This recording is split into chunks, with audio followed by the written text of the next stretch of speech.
Bem-vindos ao nosso espaço, um mergulho profundo nos assuntos mais interessantes de esportes, ciências e temas gerais do momento. Aqui você vai encontrar conteúdo de qualidade, com análises empolgantes e descobertas fascinantes que vão expandir seus horizontes. Nossa missão é trazer informação relevante de forma dinâmica e descontraída. Queremos que você faça parte dessa jornada incrível de conhecimento e diversão. Se gostar do nosso conteúdo, não esqueça de deixar seu like e se inscrever no canal para não perder nenhuma novidade. Ative o sininho também. Aproveite! If you love science, don't forget to like and subscribe. Take a look around you. The modern buildings that define our cities, skyscrapers, bridges, parking garages, are mostly built from concrete. Yet, the expected lifespan for most modern reinforced concrete structures is depressingly short, often just 50 to 100 years before severe deterioration sets in. Now, shift your gaze back 2 millennia. Structures built by the Roman Empire, like the massive dome of the Pantheon, the vast network of aqueducts, and perhaps most astonishingly, harbors submerged in corrosive seawater, are still standing.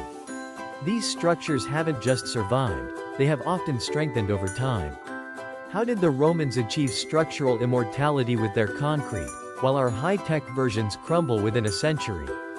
The answer lies in a remarkable geological and chemical secret, coupled, perhaps, with an almost astronomical level of precise timing, the geopolymer secret.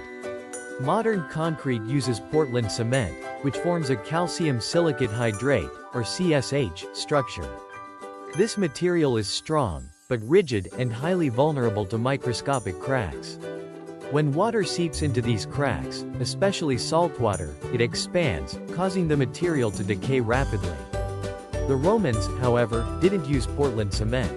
They used a mix of volcanic ash, known as Pozzolana, sourced mainly from the Pozzolana Bay near Naples, combined with lime and seawater.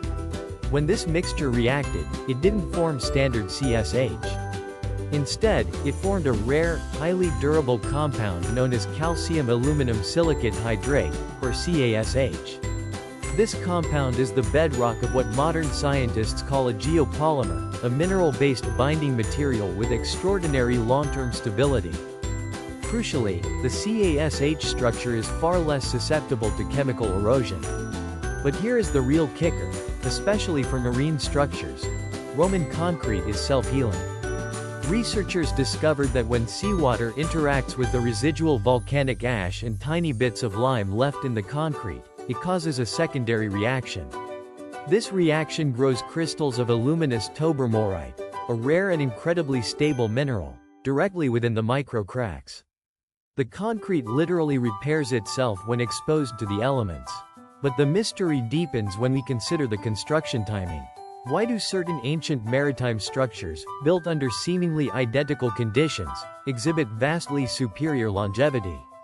This leads us to the most intriguing, and often overlooked, variable, the lunar cycle. The durability of concrete is highly dependent on its curing process, how quickly and completely the chemical reaction sets. For geopolymer reactions, water content and environmental temperature fluctuations are absolutely critical. And what is the biggest environmental regulator, particularly along the coastlines where many of these structures were built? The moon, through its control of the tides. The lunar cycle dictates the rise and fall of the sea, which, in turn, influences the moisture content and temperature gradient of the materials being mixed and cured along the shore. Ancient Roman engineers, famed for their meticulous planning, were not only observant of the stars for navigation but likely understood the profound environmental impact of the lunar phases. Consider construction during the spring tide, when the fluctuation between high and low water is most extreme. This would lead to rapid changes in saturation and temperature in the newly laid concrete. Conversely, mixing and pouring during a neap tide, where the tidal range is minimal, would allow for a much more stable and controlled curing environment. It is hypothesized that the most durable Roman coastal concretes were poured, or allowed to set, during specific, stable tidal phases, times when the chemical reaction could proceed slowly and optimally, leading to the perfect formation of the CaSH geopolymer and its self-healing components. This isn't just astronomy, it's optimized engineering dictated by nature's calendar. For the Romans, construction wasn't just about mixing ingredients. It was about timing the mix perfectly with the pulse of the earth. A dedication to sustainable durability that modern industry has largely forgotten in its pursuit of speed and initial strength.